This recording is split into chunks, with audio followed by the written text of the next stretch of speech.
Know your numbers, they say. Well, in this video, I'm going to help you do just that as I explain the basics around the balance sheet.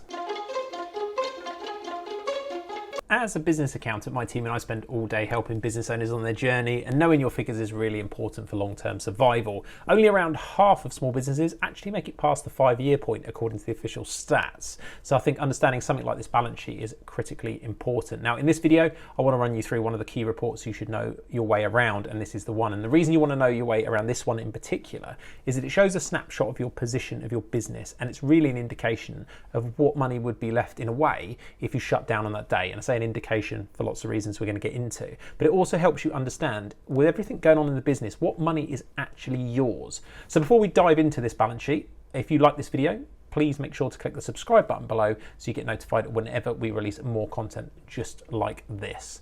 So let's get into it. What is a balance sheet and what does it show? So as you can see, this report here, it shows lots of different things that may or may not mean things to you. So I'm just going to talk to you briefly about what they mean, and then in a minute I'm going to show you why it matters and show you some magic, really, some accounting wizardry, the stuff I get excited about with this. And as a business owner, before I turned into an accountant, it was one of the things that really got me interested in this particular document, is trying to figure out, well, what value really is there at the end of it for me as the owner. So just to talk you down from the top, we've got fixed assets here. All that means is it's effectively stuff that you owe and stuff that you might be familiar with the term asset, but in this stage, quite often in accounts, you'll hear things termed as plant and machinery. Makes it sound like we've got forklifts and diggers and things like that, but and JCBs and the like. But actually, it can be anything. It can be computers, it can be chairs, it can be anything of value really that's got. They call it economic life, and there's all these other terms to it. But really, if you think about something that's going to last a few years, that's of reasonable value. So if you bought a new MacBook Pro, it's going to be sitting up there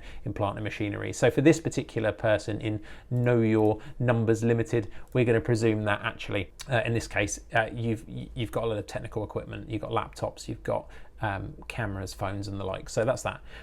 Cash is obvious. You've got cash in the bank, 10 grand in this particular example.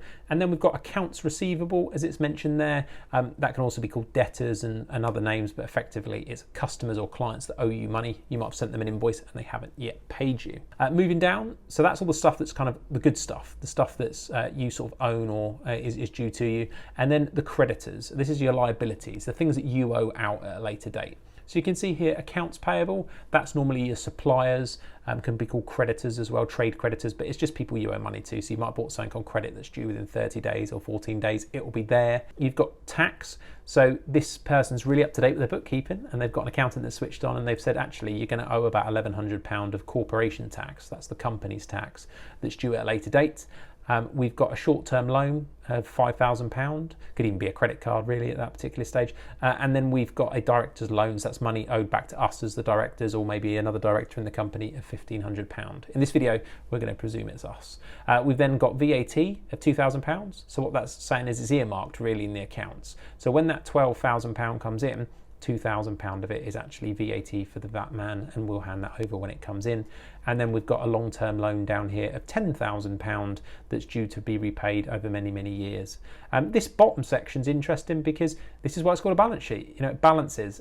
If we take all of the money that we've got and all of the things we own right now, and we paid down all of our debts here, then we'd be left with £5,150 is what it's really saying, and that's made up really of historic profits, current year profits. We've paid ourselves some dividends and we put some money in originally for £100 to buy the shares as the owner in this particular example. And I'm going to run you through a little bit more what that means. But it's just so you get a bit familiar with some of the terms really. So this accounts payable and accounts receivable is just money owed to you, money owed out, those kind of things. So they're the kind of main terms. And as I say, what's really important for me in this balance sheet is to show you that the cash doesn't matter. In this particular instance, we've got 10 grand of cash, but I'm saying under this report, really, only about 5 grand of it's actually your money. And I'm going to show you why that's the case in a minute. So it's a really good tool. Sometimes as business owners, we get obsessed with cash in the bank. That's a really important thing to do.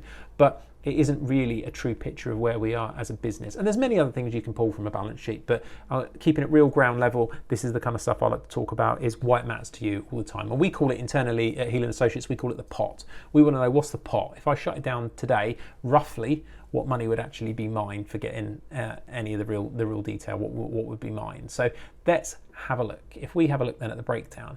So let's say we did today. Let's say, okay, we're going to shut this company, and okay, there'd be other actual practical considerations, but this just gives you an idea. And now it shows here that we depreciate. So that's an accounting term. All that means is that every year the accountant says, okay, well, let's say your MacBook and all your equipment, it goes down like 25% each year, and they put an amount in for that for you.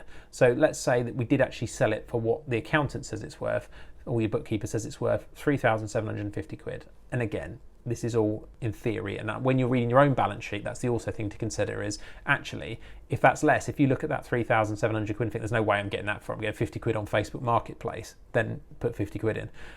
You're going to get £10,000 of cash because you've already got that in the bank. And let's say all your customers pay you. That would leave you with 25,000-ish of assets in, of money in, and other cash. You're then going to pay your suppliers. You're going to pay your corporation tax. You're going to repay that short-term loan. You're going to repay yourself actually in this particular case, or the other director or whoever else you owe this money to, and you're going to pay the VAT. So there's another 10 grand goes out in short-term liabilities. We're then going to repay that big loan because we don't want to be left with that if we're shutting it down. And that leaves us with, surprise, surprise, and you can trust the spreadsheet, it's £5,150, which as you can see is the same as the bottom value. So the pot would be around that. Now you could also argue the pot, if this was you as a director, is actually more like 6,000, because you could argue that this figure here in this director's loan account is actually your money as well. So it just gives you a bit of an idea of the kind of things that we play around with when we talk to clients about it and we tell them, about their pot and what's going on. They're the kind of things that we like to talk about. But for you, if you're looking at your own balance sheet and you're a small business, that's a good thing. Now, obviously, as businesses get bigger and more complex, there's other things that go into this that can mean that it's not quite as simple as that. But I just want to give you a feel for the type of things that's quite useful as a small business owner. So there you have it. That's a real short look at the basics of a balance sheet. Hope you found that useful. If you really enjoy these type of videos, make sure to subscribe, share it with your network, like, and all the other things that you can do to help pass this video and this knowledge on. Until next time, we'll see you on the next one.